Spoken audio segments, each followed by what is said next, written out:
काही सत्यता सांगायला सुरुवात केली. कारण तो या जगाच्या मिडल ईस्ट म्हणजे जगाच्या मध्य विश्वामध्ये जो एक पाण्याचा फार मोठा संकट उभा टाकलेला आहे. तुम्ही ऐकलेला आहे का हा शब्द? काही विचारवंत किंवा काही तत्ववेत्ते असं सांगतात की तिसरं महायुद्ध हे पाण्यासाठी होणार आहे. किती जणांनी ऐकलेलं आहे? ऐकलेलं आहे ना? हे का होणार आहे माहिती आहे? त्यांचा तो अभ्यास आहे किंवा त्यांना त्या झळा पोहोचल्यात म्हणून ते तुम्हाला सांगत होते की तिसरं महायुद्ध पाण्यासाठी होणार आहे. आणि त्याची चाहूल किंवा त्याचा परिचय देऊ का तुम्हाला? मी देऊ का? काहीच उशीर नाही. हे बघा, हे त्याचा परिचय. ही काचाची बाटली आणि याच्यात भरलंय पाणी आणि याची किंमत किती बोला सर? किती आहे? 10 रुपये.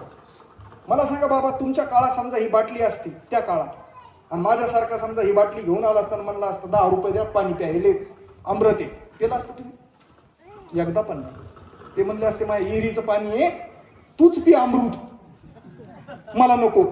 10 रुपयाला? आज मला सांगा, तुम्ही तोंड धुवायला आपण 20 रुपयाची बाटली घ्यायला लागलोय. हे तिसऱ्या महायुद्धाचं लक्षण आहे. तिकडं वाटचाल चालू आहे आपली. आणि मग त्या माणसानं मला काही सत्यता सांगितल्या. त्याने भारताचा रिसर्च पेपर ओपन केला आणि मला सांगितलं भारतात 6.5 लाख गाव आहेत, त्यापैकी 1 लाख गावाची पाणी पातळी 2000 ते 2200 फुटापर्यंत खोल गेलेली आहे. किती? 2000 ते 2200 फूट खोल. बोरवेलचे पाईपच पोहोचत नाही तिथपर्यंत. त्यांनी महाराष्ट्राचा पेपर ओपन केला, सगळ्या आकड्यासहित, सगळ्या नकाशासहित, जिओ टॅगिंग सहित, आणि मला दाखवलं की 44,000 गाव आहेत महाराष्ट्रामध्ये. त्यापैकी महाराष्ट्र शासनाला 28,000 गावामध्ये डिसेंबरमध्ये पिण्याच्या पाण्यासाठी टँकरचे प्रस्ताव मागवावे लागतात, शेताला पाणी देण्याचा नाही. आणि 1 लाख गावं आणि 28,000 गावामध्ये पुरुषोत्तमजी आपण कधी पोहोचणार? या गावात जर 2 वर्षात आपण पोहोचलो नाहीत आणि पाण्यावर चळवळ सुरू केली नाही, सेवा समर्पणवाल्या उद्यानो आणि या गावातल्या शेतकरी मायबापांनो, तर त्याने मला सांगितलं की इथली शेती बंद पडल, इथले पशुपक्षी संपतील, इथली बाती संपल आणि इथली मानवी वस्ती पण संपल.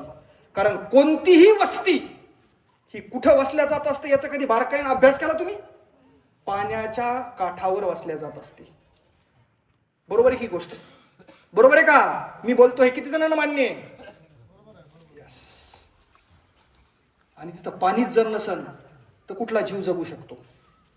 अक्षरशः तुम्हाला मी सांगतो, तो दिवस माझ्या जीवनातला क्रांतीचे विचार पेरणारा दिवस होता. मी आजपर्यंत जे पाण्यावर केलंय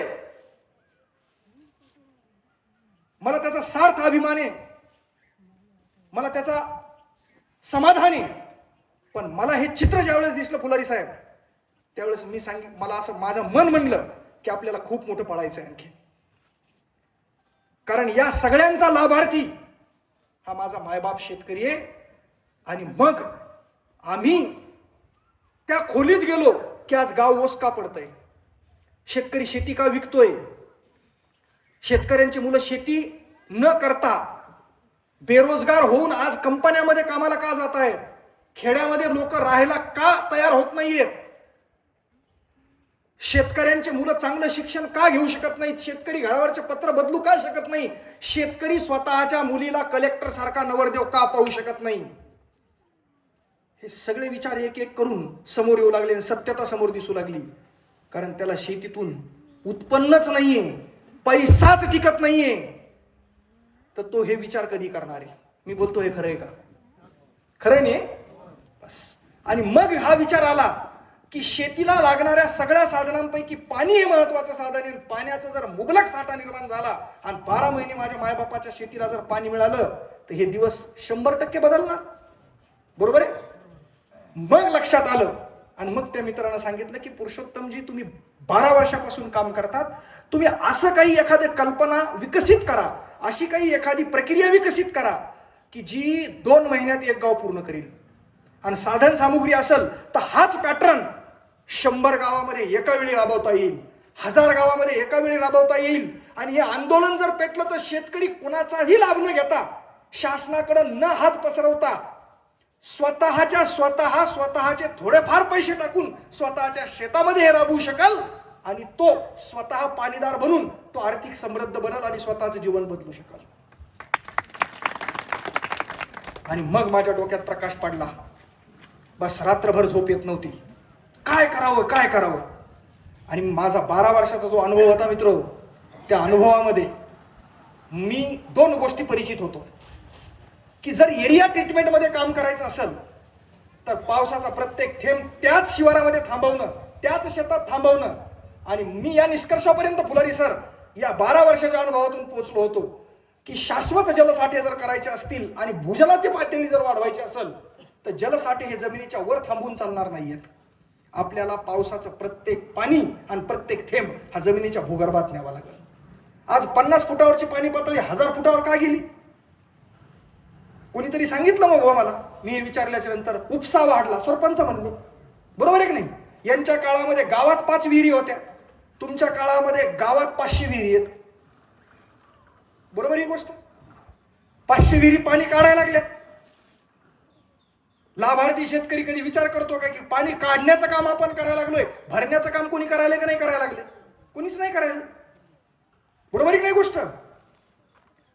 एकही बोरवेल नव्हता जुन्या काळात. चाळणी झाली जमिनीची चाळणी.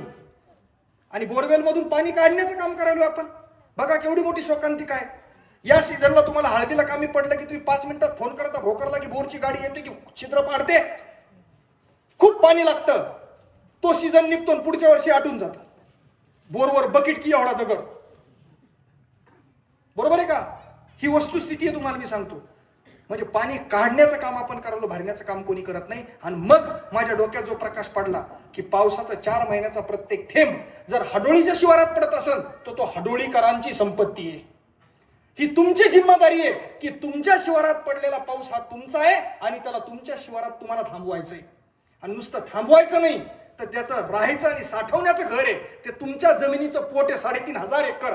त्या 3500 एकर मध्ये तो तुम्हाला न्यायचा आहे आणि तिथं त्याला साठवायचं आहे.